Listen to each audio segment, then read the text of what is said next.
You're listening to the Packernet Podcast Network.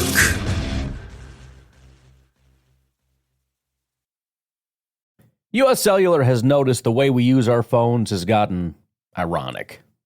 We try to put our phones down for dinner, but the menu's on a QR code. That's ironic. We hit like on social posts that we don't actually like, which is ironic. Which is why U.S. Cellular created Us Mode, to help us reconnect with each other and use our phones less ironically. A phone company wanting people to use their phones less is ironic. Let's find us again with Us Mode from U.S. Cellular. Visit uscellular.com/built-for-us to get started.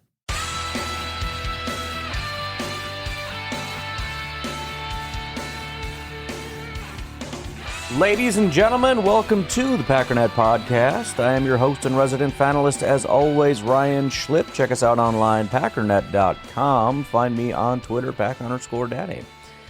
Well, Cutdown Day has officially begun, and I was just flipping through and looking at all the different things, and lo and behold, one of the first cuts they made was Mr. Anders Carlson. So we might as well talk about it. I mean, we've covered it pretty extensively. I don't know that I have anything else to really say on it. Obviously, early on, I had said that there's no real competition. They're going to continue to work with Anders. They're not going to give up on him. As of the last several weeks, I had added in the caveat that the exception to that rule is if they actually believe that they've done everything they can and there's nowhere else to go with Anders.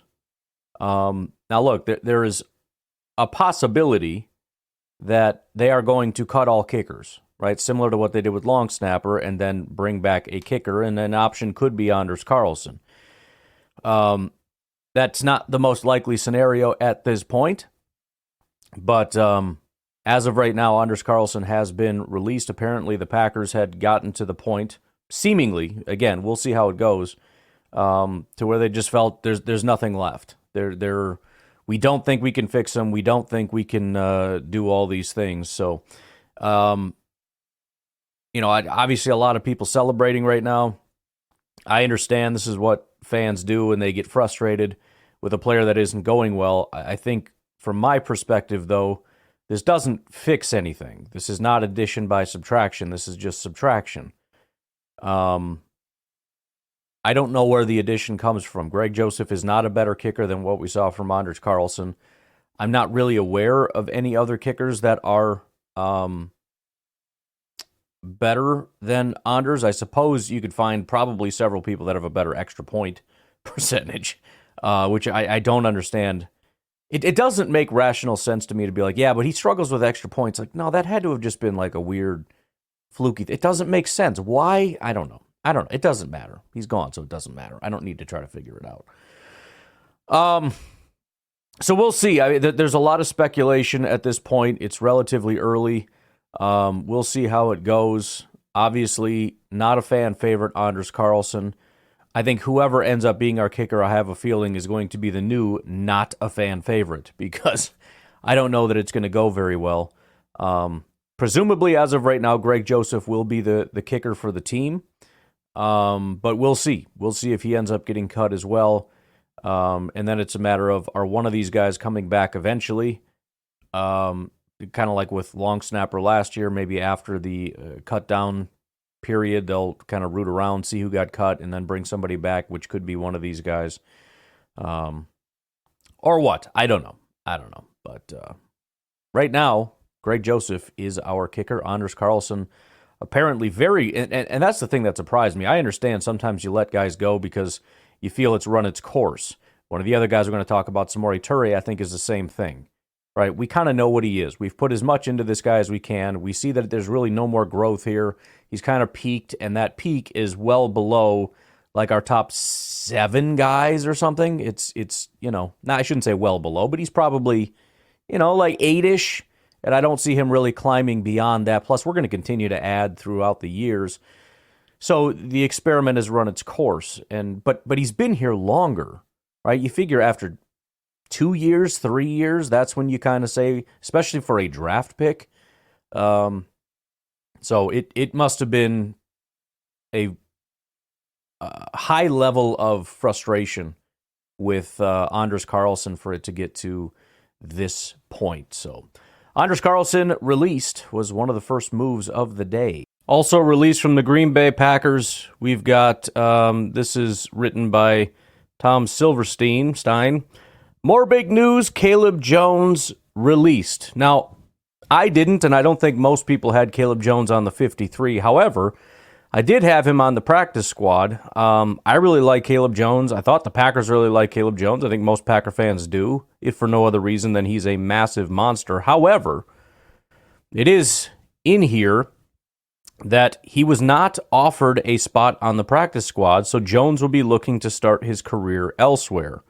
So presumably the way that this works is, and we've seen it, on shows like Hard Knocks and whatnot, a lot of times they'll let you know when you're getting released that we'll be looking to bring you back, et cetera, et cetera. My general thought process is if you're one of the first ones released, you're probably not getting a spot. Now, there's speculation about Anders Carlson. Possibly all the kickers are going to get released, and then that'll open up the opportunity for them to place somebody else on IR and then bring him back. I don't really know, and I don't know why Anders would be released this early if that was the case either way, but speculation as to the fact that maybe that's not necessarily the case. That's also not necessarily the case being not coming back, with Samori Toure. Now, this is one that I think, again, I don't think anybody had him on the 53. We'd have to check Matt Trombone's site. Maybe somebody did. But there is some question about whether or not he would be able to be on the practice squad. And we don't know the answer to that. It's not written in here whether or not he's expected to be on the practice squad or not. We will have to find out. My guess is no. Similar to, apparently, Anders Carlson. I think at some point, everybody's a developmental prospect. If you're drafted early, you're expected to play, but everybody essentially, when you get picked up, is a developmental prospect. The question is, when you've reached a point where we feel like we've developed you as best as we can you play for us? And Samori Toure has gotten to that point where he's been here long enough where the Packers probably have a feel of what he's able to do. And if he's hit that point, and I think most of us have seen him now long enough to realize I don't know that there's much growth happening. He's kind of the guy that he is. And that makes him number 7, number 8, whatever number he is in your mind on this depth chart. It's not a number that you feel great about in terms of we need to keep him around to develop him. Now, the practice squad isn't just about development, but I think it's mostly about development. You could look at it and say, well, you want a guy that could potentially be called up. You want a guy that's good for the practice squad for the sake of practicing, whatever the case may be. But I think generally the Packers are going to lean toward younger guys like perhaps Stanley, who don't provide what Samori Toure does in terms of just, ability right now and understanding of the offense. And if, would you rather have Toure or Stanley? It's probably Toure, but I think from a developmental standpoint, and Stanley is my pick to be on the practice squad. We'll see how that pans out. I think it's Stanley. I can't remember. But my thought is it's kind of run its course with Samori Toure, and I don't think he'll be back. But we will wait and see once the practice squad starts to come together if Samori Toure does make it. By the way, for those that are curious, it always runs through my head. It used to be a much bigger deal. There were rules as far as who can be on the practice squad. There are still rules, but they're basically just aren't rules anymore. So it used to be, first of all, I think, like 10 players. And they expanded it to 10 recently, within the last 5 years or something like that. Much smaller and much more strict to where, you can't have a single year of eligibility and things like that. Now you can have 6 players out of 16. So almost the entire size of what practice squads used to be. 6 players that have no eligibility requirements in regard to how many games or years of accrued seasons they have. And then 4 that can have no more than 2 years. And then beyond that, you can't... there's like 2 that are okay if they do have an accrued season, but not more than 9 games. I mean, they've basically made it where you can put anybody you want on the practice squad is the point. So if you're concerned about is he eligible, because you're like me, you've been doing this for a while and remember when it mattered, it basically doesn't matter anymore. So Samori Toure is certainly eligible for the practice squad. Anyways, why don't we take a quick break? We'll be right back. US Cellular has noticed the way we use our phones has gotten ironic. We try to put our phones down for dinner, but the menu's on a QR code. That's ironic. We hit like on social posts that we don't actually like, which is ironic. Which is why US Cellular created Us Mode, to help us reconnect with each other and use our phones less ironically. A phone company wanting people to use their phones less is ironic. Let's find us again with Us Mode from US Cellular. Visit uscellular.com/built-for-us to get started. All right, so I'm going to do this. I did do a live stream. This is a reaction to essentially the entire final product. Rather than kind of redoing it, I'm just going to replay that portion for you. I did this kind of live-ish, so I was only about 15% aware of all the moves that had been made, so some of this kind of caught me off guard. But here is sort of my reaction analysis / live thoughts to finding out some of the stuff that happened. But I want to go through this. I want to get everybody's thoughts on this, so make sure you drop in your comments. Probably going to need your help with a few of these things. I'm sure there's been some things that have been explained and whatnot that I'm not currently privy to. So if you know, let me know. Appreciate y'all hanging out with me today. So let's go through it. This is via Wes Hodkiewicz. He's got the 2024 initial 53-man roster. Andy says no AJJ is a crime. That one surprised me quite a bit. We'll get there, obviously, eventually. I'm not mad about it. I mean, there's different ways that you can construe why they did what they did. We'll be speculating for a while. And then, of course, we speculate, and then they end up changing things. They bring this guy back, do this, do that, whatever. It's just the initial, so there's a lot of things that will change between now and whenever. But right out of the gate, if we start with quarterback, obviously the surprise came yesterday, but holy crap, did this take a heck of a turn. Ryan says, not sure if I'm just ignorant to it, but I am surprised to see Clifford and Pratt go. So the plan is, and this is part of the shock, so if you're not aware, Malik Willis, the Packers traded for, sent a 7th-round pick. It says pending physical. So hopefully he passes the physical. I'm guessing they expect him to, but that would be a heck of a thing if he did not. I don't see why he wouldn't. He was just playing in the preseason. But Malik Willis is being brought in. Clifford and Pratt were let go. That doesn't necessarily surprise me. My assumption was they would bring Pratt back on the practice squad, and I even speculated maybe Pratt would end up being the number 2. Malik Willis would be more of that, long-term project thing. That's kind of right, except for the part that it's not Pratt, it's Clifford. They have decided to hang on to Sean Clifford, who seemingly took a massive step backward, was horrifically bad throughout this whole process. Now, I don't mean to be mean to Sean Clifford. I liked Sean Clifford at a point in time. I am a little bitter, though, because, as you probably know, Michael Pratt was one of my guys. I loved him in the draft process. I was beyond excited that we ended up drafting him, and he was great. I mean, he had 2 bad drives in that last game, but even in the first part of that game, he was great. All through practice, he was basically perfect in training camp, and in the other preseason games, he played fantastic.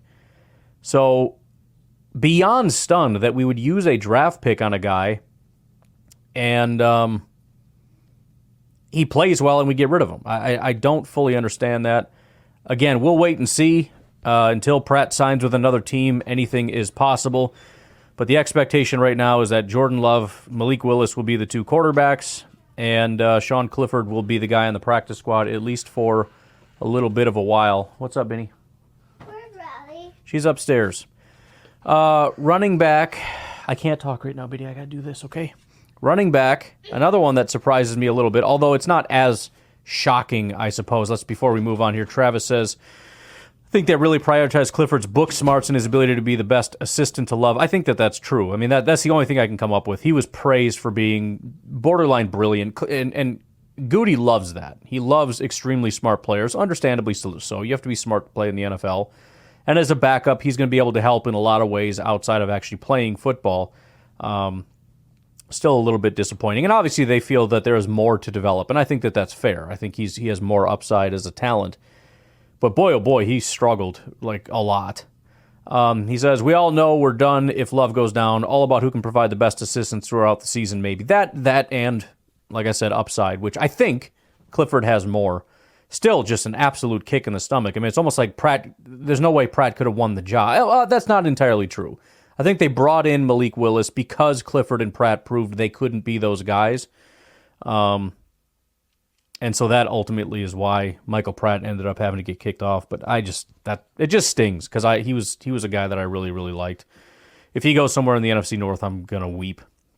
So moving on to running back, another one that's a little shocking, but not super shocking. Josh Jacobs, Marshawn Lloyd, Emmanuel Wilson are on the 53. A.J. Dillon was put on IR, and Ellis Merriweather and Nate McCrary were released. I saw somewhere that they're expecting Nate McCrary, I believe, to be back on the practice squad, if I'm not mistaken. Maybe I got that completely backwards. Fact check me on that one. Let me know if you heard any news about that. Sorry, Travis, I didn't mean to make you a Pratt believer. That's the other thing that sucks about doing this. Sometimes I get people like really hyped about something and it doesn't work out. Sometimes it's because they get cut, or sometimes it's just that they suck at football, and then it's like, I'm sorry, I lied to you, I've misled you, I apologize. I thought Marshawn Lloyd would be going, A.J. Dillon not so much, but it does make sense. The Dillon injury sounds relatively serious, and I'm just kind of excited about it. Sorry, get out of here, Blaine. Don't worry about my messages about video games. I am very excited though, because I'm hopeful for Marshawn Lloyd. I think the Packers really want Marshawn Lloyd to be a thing, and I think they're just going to push it. And that's exciting to me that they're just saying, look, he's hurt, whatever, I don't care. I want him to play. He's going to play. And so the other thing is, and I just got done doing a podcast with another group. I would shout them out if I could remember. It's like Lost Tribe Media or something like that. I apologize for not remembering. But anyways, I mentioned that because of the injury situation, I think Josh Jacobs is just going to get a ton of carries. I think they're just going to put a lot on his shoulders and expect him to carry the load. I could be wrong. Maybe they're just going to say Josh and Emmanuel Wilson are going to like split carries like they always do, this 50-50 nonsense. But I'm hopeful anyways that Josh Jacobs is going to be seeing more than like the typical 13 to 15 carries and maybe closer to 20, 25-ish carries in a game, with Emmanuel Wilson kind of spelling here and there until Marshawn Lloyd can come back healthy, and then we kind of work him into the fold a little bit. And as far as Dillon's long-term prospects, I don't really know. Prince Capsaicin says Dillon done for a year, a surprise. Is he down for the year? I didn't see the full details of that.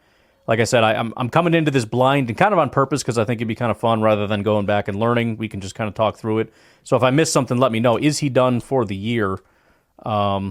Because I know on IR you can come back after 4 games. It's a new thing. It used to be if you went on IR prior to the season, you were out for the year. That's not the case anymore. So let me know if that's a thing or not. I would have got rid of Cox and Kev. We haven't got there yet, and I haven't seen it, so don't spoil it for me. Don't talk to me about King. I did see that. I just saw that before I came on here, and I was like, no, don't tell me that. But we'll get there. I've seen gossip that Dillon could be looking at career ending.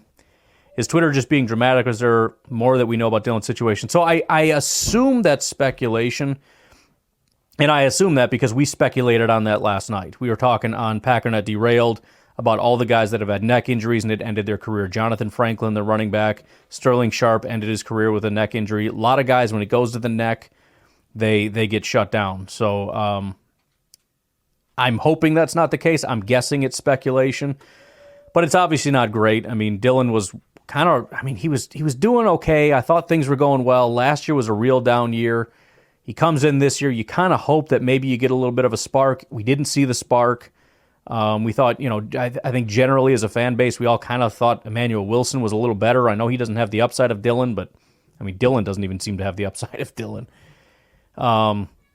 And with Marshawn Lloyd not playing, you figure Dillon's going to have a legit shot to kind of prove what he can do. Now he goes out. It's a neck injury. It's a recurring injury. I think it sounds scary. Dillon is done. IR with no designation to return. Okay. Well, there you go. Well, that's obviously not a good thing for Dillon. I don't think he'll be back with the Packers next year, if I had to guess. I mean, unless there's a disaster with this group. I'm guessing last year was the last time we saw Dillon, which is certainly a sad thing. Not good. No return for him or Davis. Okay, that was another one I wasn't sure about. Tyler Davis done for the year, and I don't think he played at all last year, so he's probably done. Also, I don't think we're going to see Tyler Davis at all. Ben Sims, I think, is the new Tyler Davis. Solid blocking guy. Again, we haven't gotten there quite yet, but it's unfortunate. I mean, I was never a huge Tyler Davis fan, but obviously, I mean, he was starting to I was coming around to him a little bit. Packers loved him. LaFleur loved the guy, and he was kind of starting to show out a little bit, but, I mean, you can't basically be out for 2 years and not... Would you quit swearing on my thing? Blaine, shut up, dude. Sorry about that, everybody. Freaking idiot. Where are we at here? So, yeah, running back. And again, I'm not mad about it. I'm sad for Dillon. I legitimately am. I like Dillon, and maybe he'll be back next year. I don't know. This is exciting, though. You have to be excited about this. Josh Jacobs is an absolute stud. He was underutilized, and I think demoralized last year. That's the theme I'm going with. Marshawn Lloyd is a stud. It's just a matter of getting him back healthy, and we all love Emmanuel Wilson. I'm excited for that group, absolutely. Ford got the only IR with designation to return. Okay, so I didn't see that, but I'm glad. I assumed he was going to be on IR. I did put him on the IR with designation to return. There is one additional that's available. You can use two. Apparently, they only wanted to use the one.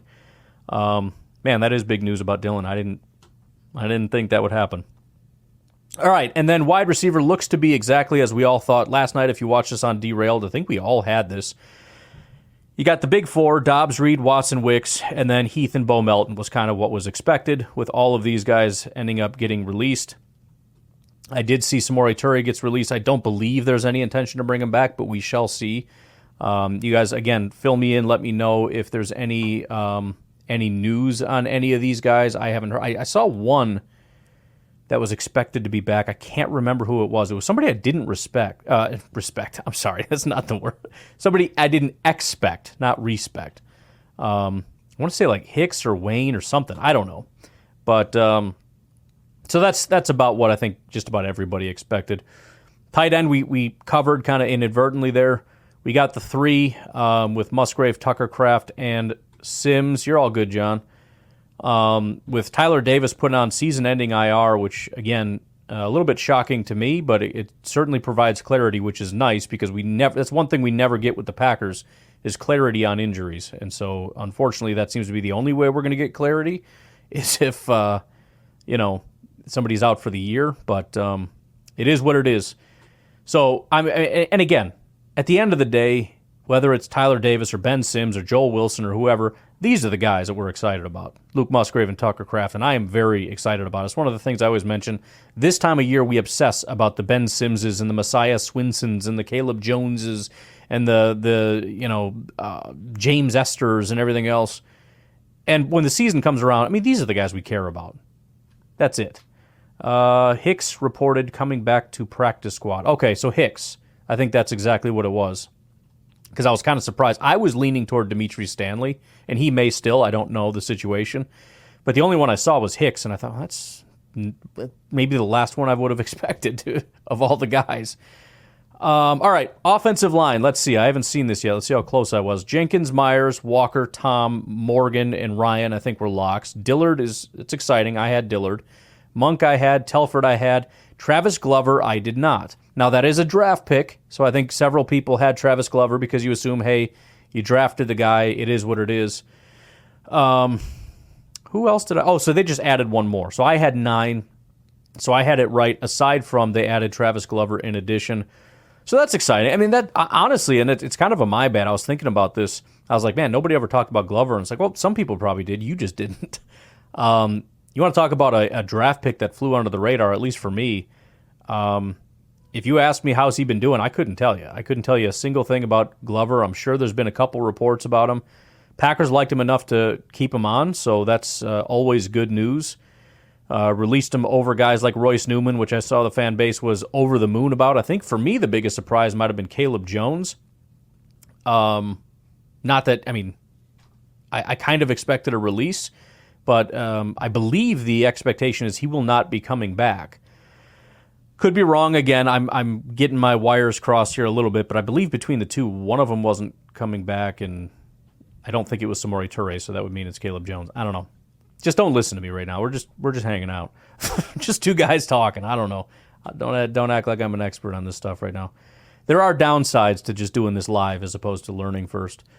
But no, I mean, I think that's fine. I think generally we're in a position where if any of our starters go down, you start to worry a little bit. Maybe Sean Ryan's where he needs to be. I don't know. I am excited about Dillard. Dillard's a first-round pick. He's got a ton of potential, really athletic, but he's just failed everywhere he's been. He's been very good for the Packers, like very good. So not trying to overly hype this thing, but man, if that could have been a hidden gem that we unlocked if we can kind of get these coaches to kind of get him where he needs to be. All right, let's do defensive ends next. Preston was obvious. Rashawn, Van Ness, Enigbare, Brenton Cox, and Aaron Mosby. So I had this as my group. I did not have Mosby. Now, he was always a possibility because he absolutely tore up the preseason. It's one of those things where you got to ask, at what point does it not matter the fact that, it's just preseason and you're not a draft pick and all that kind of stuff? Mosby showed out, and if anybody deserved it, he might be that guy. I think, let me pull it up here real quick. Let's just find out for sure. So here's the defensive grades. Mosby was our third highest graded defender behind Welch and Russell. And then let's take a look at this. This was the other thing. The progression here, how much better he got every single year. I don't know if that played into it, but you can see 63, 69, and then 92 this past week. Something about him, and that's the other thing. You never know exactly what it is, but they saw something in Aaron Mosby, his preparation, the way he went about playing the game. Excited to have him out there. And honestly, the one I'm most excited about is this guy right here. I've been kind of hyping him up since the beginning of this year. Last year, I was a little more skeptical.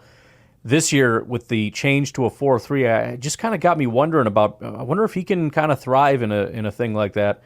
And sure enough, he's been dominant nonstop. I've been saying it since day one. I don't know that he isn't better than Kingsley Enigbare today, which would make him edge 4 right now.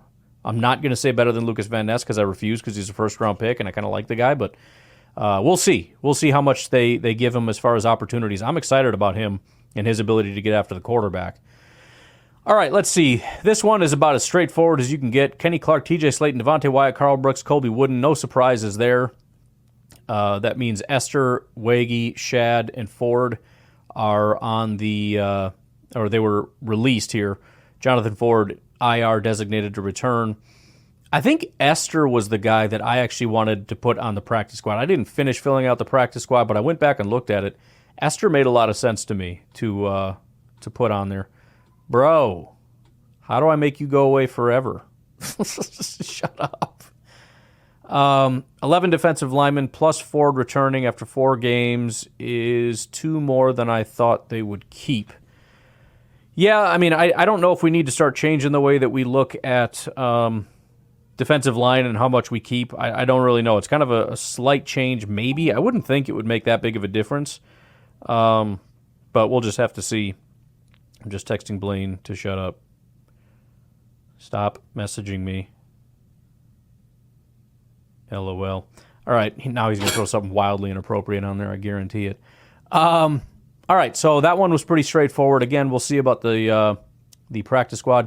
Inside linebackers, Quay, McDuffie, Wilson, Cooper, and Hopper. I think that's about as straightforward as it gets. There were some questions about would they leave anybody off. I think especially Eric Wilson. Bro, I'm lacking big time. I had no excuse. I'm a slack. You know what? We should just set a date for Jeopardy.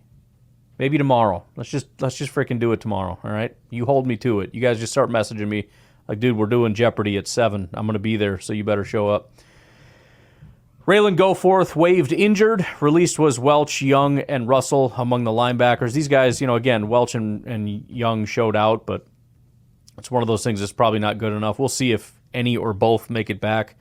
I would assume at least one, if not two of those guys will be on the practice squad. Cornerbacks, Jair, Eric Stokes, Keyshawn Nixon, Carrington Valentine, Corey Ballantyne.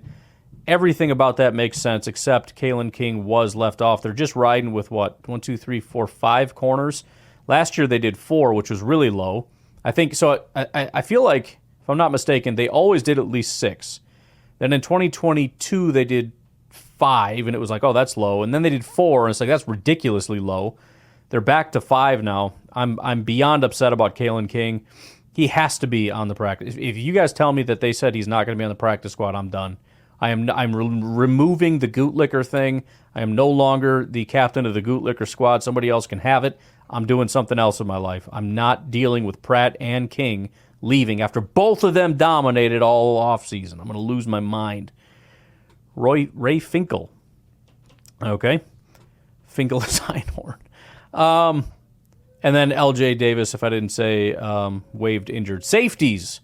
Xavier McKinney, Javon Bullard, Evan Williams, Zane Anderson, and Keaton Oladapo. This one surprised me. I had said, as my surprise cut, Oladapo would be that guy who would end up getting let go and put on the practice squad. I was wrong. It was Anthony Johnson.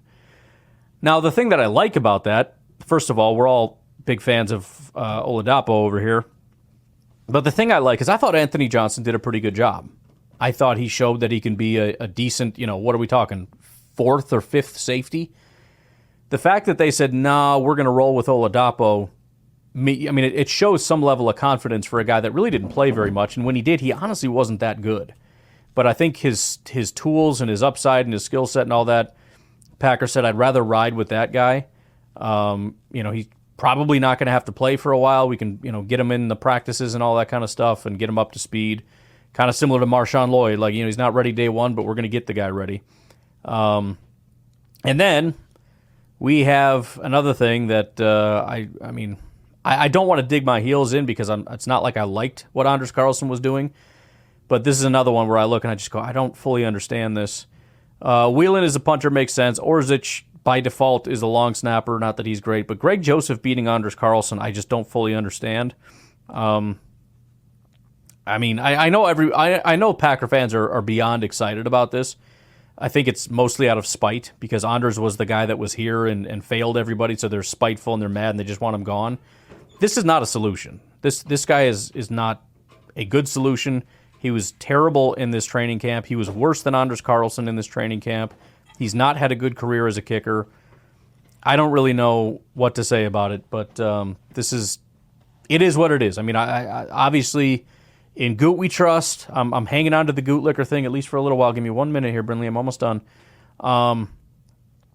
We'll see. We'll trust the process that Joseph is going to have a good career. You can say hi, sure. Hi. There you go. Good job. So, anyways, any final thoughts? Get it in there. Another word. You can say it just as long as it's a nice word. One word. What are you doing? Okay, thank you.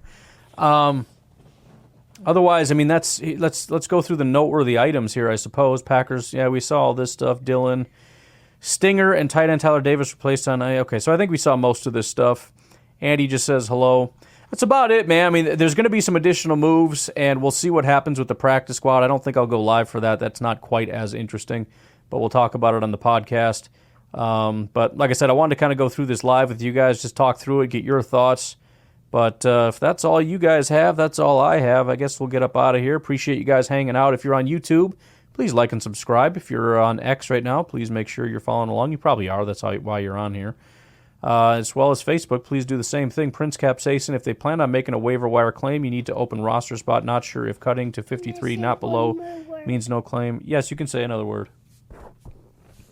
Hey, ho. You want to say something about the Packers? What do you want to say about the Packers? Packer boy. Packer boy. Okay, sounds good. Packers going to win this year? You going to win the Super Bowl? Yes. And then guess what happens when they win the Super Bowl? What? You know what's a deal that I made with your older sister Kaylee when she was little, like your age? I told her if the Packers ever win the Super Bowl, you can paint my nails like the girls do. Is that silly? So that's what'll happen. Anyways, you guys have a good rest of your day. I will talk to you later. We'll be doing some Jeopardy, right, Sean? We'll be doing Jeopardy, I think, tomorrow. You guys have a good one? I want that to happen. Yeah, I know I want that to happen, too. You guys have a good one. I'll talk to you later. Bye-bye. Wait, one more.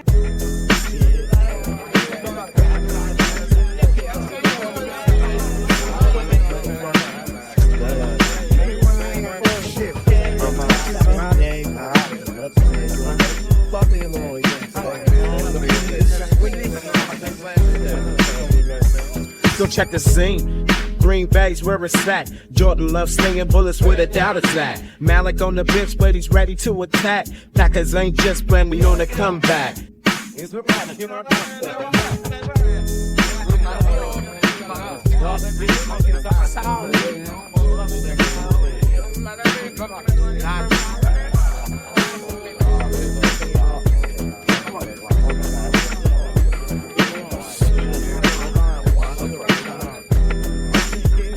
Packers in the cut, 53 deep, we roll on the field, regardless. Breaking every door, we got the heart, the hustle, the streak in our ball. In tight town, we reign forevermore.